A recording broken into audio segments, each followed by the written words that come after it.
Assalamualaikum warahmatullahi wabarakatuh. Bagaimana kabarnya anak-anak? Sebelum kita memulai materi alangkah baiknya kita berdoa dulu yang akan dipimpin Mas Riti.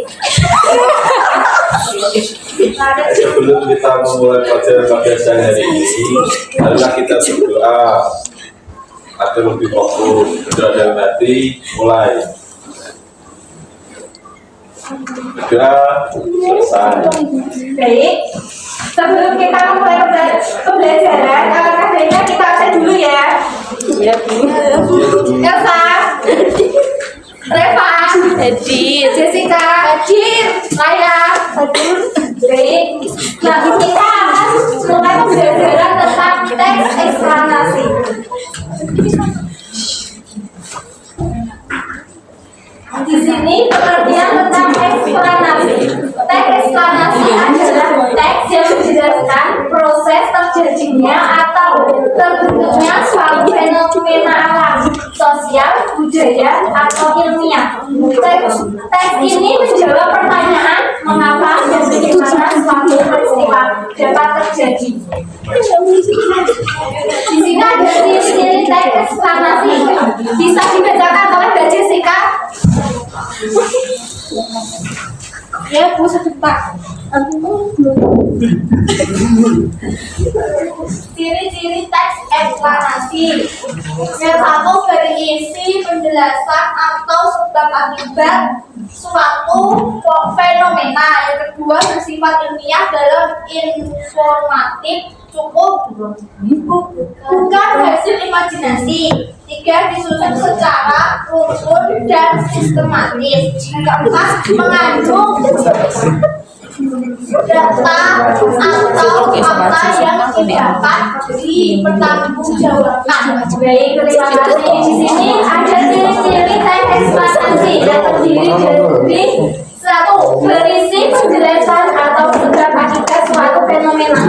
Yang kedua, bersifat ilmiah dan informasi bukan hasil imajinasi. Yang ketiga, disusun secara runtun dan sistematis.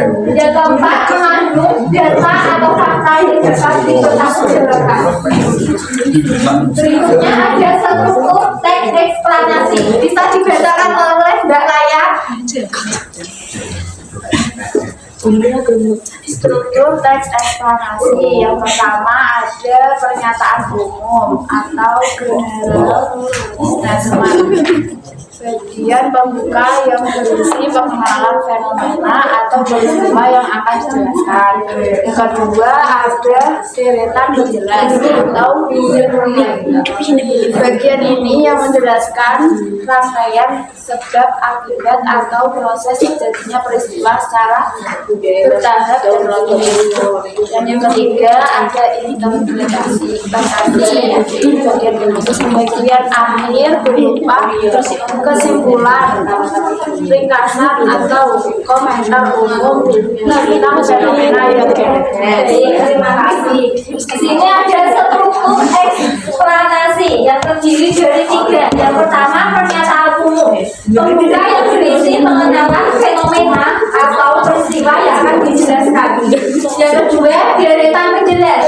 Bagian isi yang menjelaskan rangkaian sebab akibat atau proses terjadinya peristiwa secara bertahap dan logis. Yang terakhir ada interpretasi.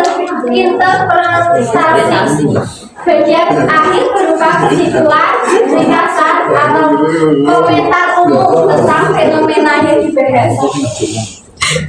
Selanjutnya ada unsur-unsur pembentuk teks eksplanasi yang terdiri dari 5. Yang pertama ada fenomena, peristiwa yang dijelaskan, misalnya hujan, gempa bumi, banjir, atau globalisasi.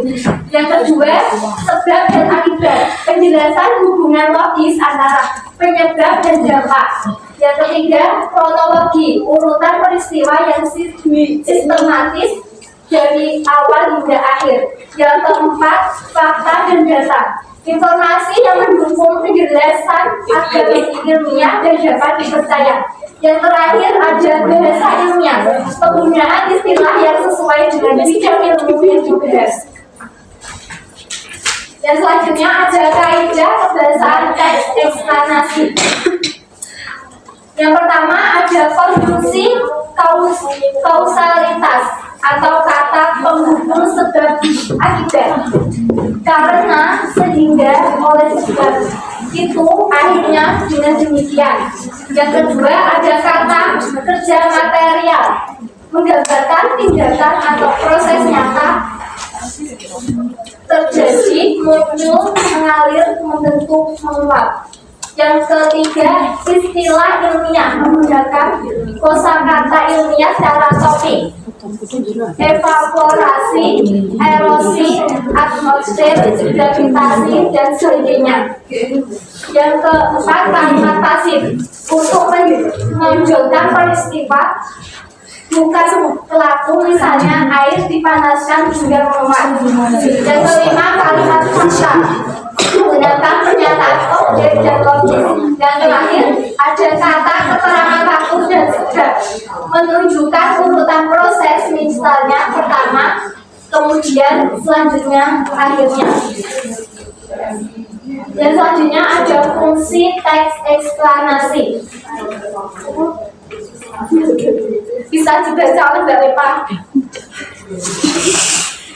Yang pertama, memberikan pengetahuan ilmiah kepada pembaca tentang suatu fenomena, menumbuhkan rasa ingin tahu terhadap peristiwa di sekitar, meningkatkan kemampuan berpikir logis dan kritis sebagai bahan informasi di dunia pendidikan dan media massa, melatih kemampuan menulis dan membaca pemahaman. Baik, terima kasih. Di sini ada fungsi teks eksplanasi. Yang pertama, memberikan pengetahuan ilmiah kepada pembaca tentang suatu fenomena. Yang kedua, menumbuhkan rasa ingin tahu terhadap peristiwa di sekitar. Yang ketiga, meningkatkan kemampuan berpikir logis dan kritis. Yang keempat, sebagai bahan informasi di dunia pendidikan dan media massa. Yang terakhir, melatih kemampuan menulis dan membaca pemahaman. Di sini ada contoh teks eksplanasi yang berjudul proses terjadinya hujan. Teks eksplanasi terdiri dari pernyataan umum. Hujan merupakan pernyataan umum yang berisi hujan merupakan salah satu fenomena alam yang sangat penting bagi kehidupan di bumi. Proses terjadi hujan melibatkan perubahan surut air di atmosfer. Yang kedua, berisi deretan penjelasan. Air yang ada di permukaan bumi seperti laut, sungai, dan danau menguap karena panas matahari. Uap air naik ke atmosfer dan membentuk awan. Ketika awan semakin tebal dan berat, butiran air di dalamnya akan bergabung dan jatuh ke bumi seperti hujan. Yang terakhir, interpretasi. Dengan demikian, hujan terjadi melalui proses penguapan, pendinginan, dan penggunaan yang berlangsung terus-menerus. Hujan berperan penting dalam menjaga keseimbangan ekosistem dan ketersediaan air di bumi. Ini contoh teks eksplanasi. Dan selanjutnya saya akan memberi tugas.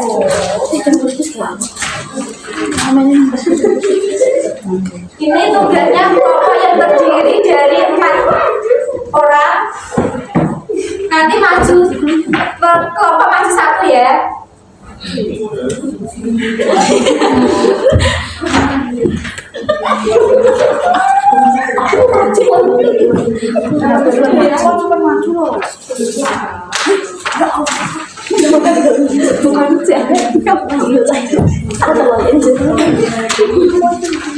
Baik, tugas yang ibu beri sekarang bisa dikerjakan ya anak-anak.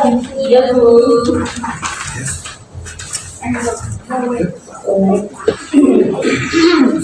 Sudah selesai? Sudah bu. Baik, bisa maju. Enggak bisa. Perwakilan dari kelompok ya, 1 anak 1. Ya.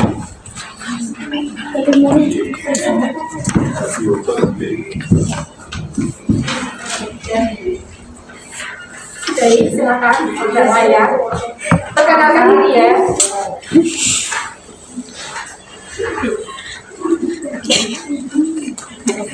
Perkenalkan, saya Suraya, perwakilan dari kelompok yang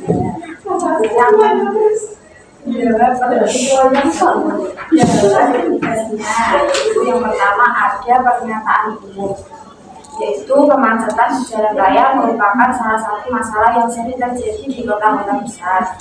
Ada juga deretan jelasnya, yaitu kemacetan dapat terjadi karena meningkatnya jumlah kendaraan pribadi, sementara kapasitas jalan tidak bertambah.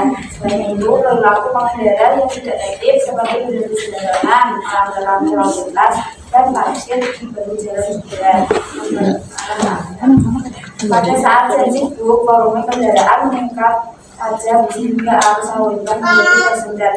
Akibat dari kemacetan, waktu tempuh menjadi lebih lama dan dapat berjalan dan polusi dari lintas. Ada juga interpretasi. Untuk mengatasi hal ini, pemerintah perlu memperbaiki sistem transportasi umum, memperluas jalan serta menegakkan peraturan lalu lintas tegas. Ya, baik, terima kasih.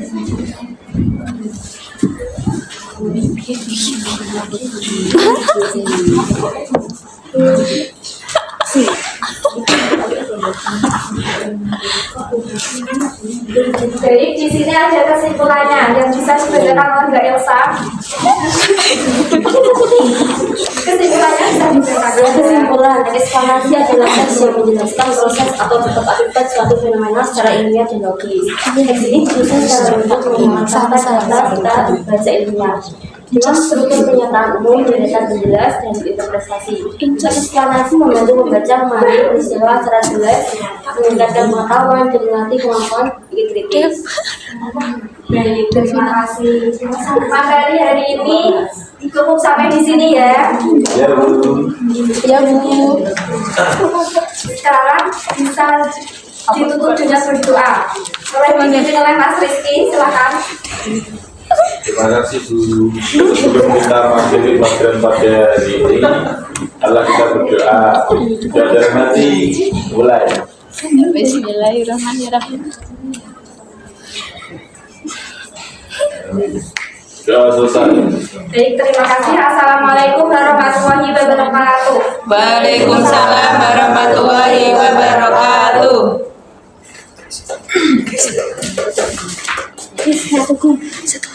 Bisa.